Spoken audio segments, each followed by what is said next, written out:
권한을 이어받은 한덕수 국무총리가 거부권을 행사할 수 있느냐 없느냐는 것은 이 자리에서 결론 내릴 수는 없죠. 왜냐하면 헌법적인 좀 해석들이 달라요.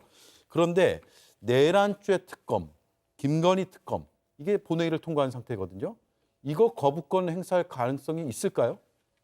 그래서 일단 법률적으로 거부권 행사가 제한된다고 보기는 어려울 것 같습니다. 어쨌든 대통령 권한 대행으로서 대통령의 권한은 법적으로는 제한 없이 행사할 수 있습니다만 예. 사실상 그리고 특히 무엇보다도 정치적으로 현상 유지만 하는 선에서 권한 행사를 해왔고 미국도 역시 마찬가지였던 것 같아요. 그래서 미국이 지금 독립한 지 한 250여 년 됐습니다만 대통령 권한대행 체제가 이루어진 적이 있었는데 예. 그 권한대행 체제에서 그 권한대행의 대통령 권한 행사로 인해서 다시 한번 미국에서도 권한대행을 탄핵 소추하느냐 마느냐 논란이 있었는데 그때 안 했다고 해요. 대략 180여 년 전에 이루어진 일이라고 합니다만 근데 한덕수 권한대행의 판단 내지는 성정이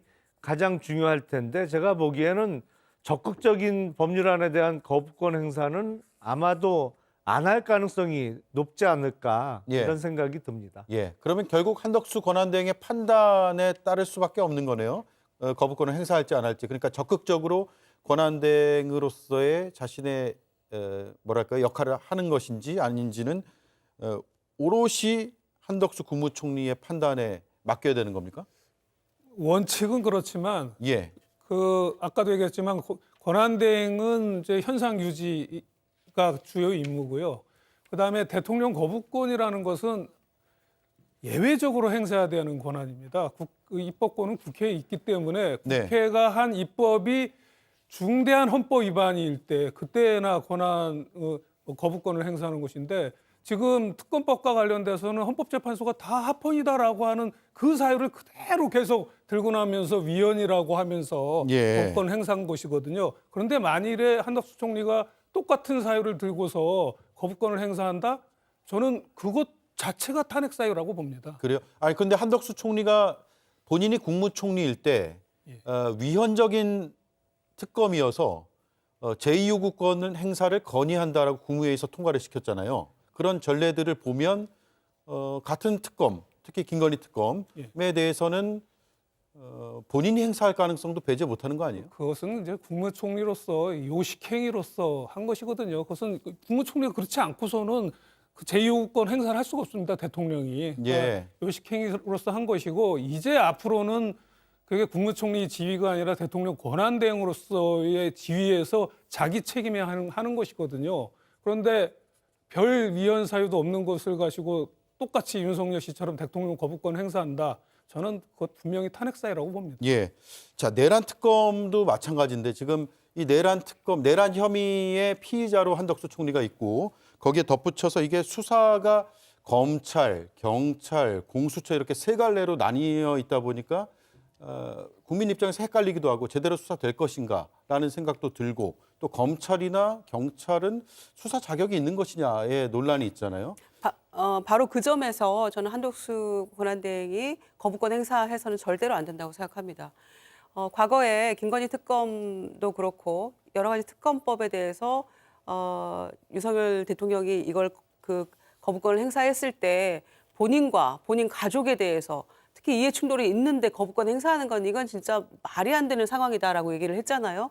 그런데 지금 총리도 내란 혐의로 지금 수사 대상이고 피의자이지 않습니까? 예. 그런데 이 내란 관련한 일반 특검법에 대해서 본인이 거부권 행사까지 하는 그런 과도한 권한을 행사한다? 이건 말이 안 되는 거죠. 이건 또 다른 이해 충돌에 지금 걸리게 되는 거거든요. 네. 그래서 저는 이제 윤석열이라고 하는 걸림돌이 없어졌기 때문에 저는 오히려 한덕수 총리가 과거 통상 전문가로서의 어떤 능력이나 실력을 지금 이 시점에서 조금 보여줄 시점이 됐다고 저는 생각하고요. 만약에 내란 혐의에서 자유로울 수만 있다면 네.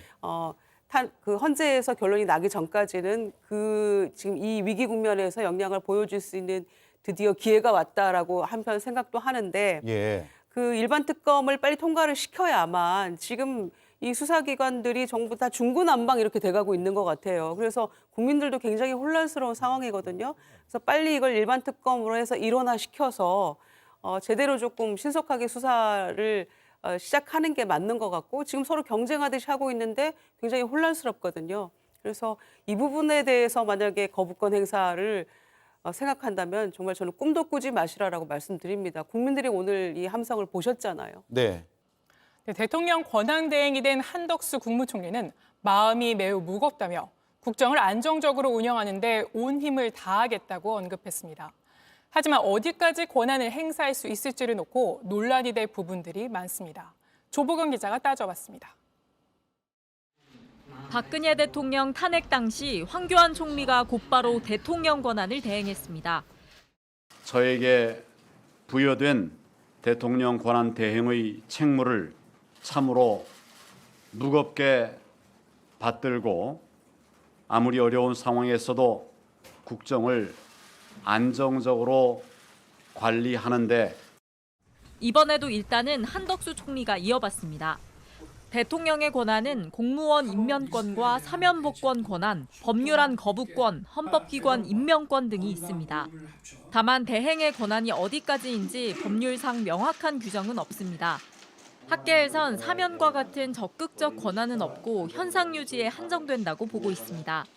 소극적인 권한에 한정한다 하는 것에 대해서는 학계에서 이제 일반적으로 얘기하고 있는데요. 논란의 여지가 있는 건 법률안 거부권입니다. 여당은 야당이 단독으로 통과시킨 양곡관리법 등 6개 법안에 대통령 거부권을 건의하겠다고 밝힌 상태입니다. 대통령이 탄핵돼 총리가 대행해야 하는데 2004년 보건총리가 사면법 개정안 등의 거부권을 행사한 바 있습니다. 다만 한 총리가 이를 받아들일진 아직 알 수 없습니다. 만약 내일 탄핵이 의결이 되고 본인이 대통령 권한대행이 되신다면 제2요구권 행사하실 수 있어요? 그 점에 대해서는 저희가 내부적으로 심도 있게 검토를 하겠습니다. 또 하나는 현재 공석인 국방장관 등의 임명권입니다. 이를 두곤 권한대행이 해서는 안 된다는 의견이 우세합니다. 박근혜 전 대통령 당시에 있어서도 이 공석인 자리는 그래도 메워야 되는 거 아니냐에 대해서 논란이 있다가 결국은 메우지 못하는 것으로 현상 유지가 아니라 오히려 현상을 바꾸는 그런 것이 되어버리게 돼요. 한 총리가 만약 거부권과 임명권 등을 행사한다면 야당은 총리 탄핵도 검토할 걸로 보입니다. JTBC 조보경입니다.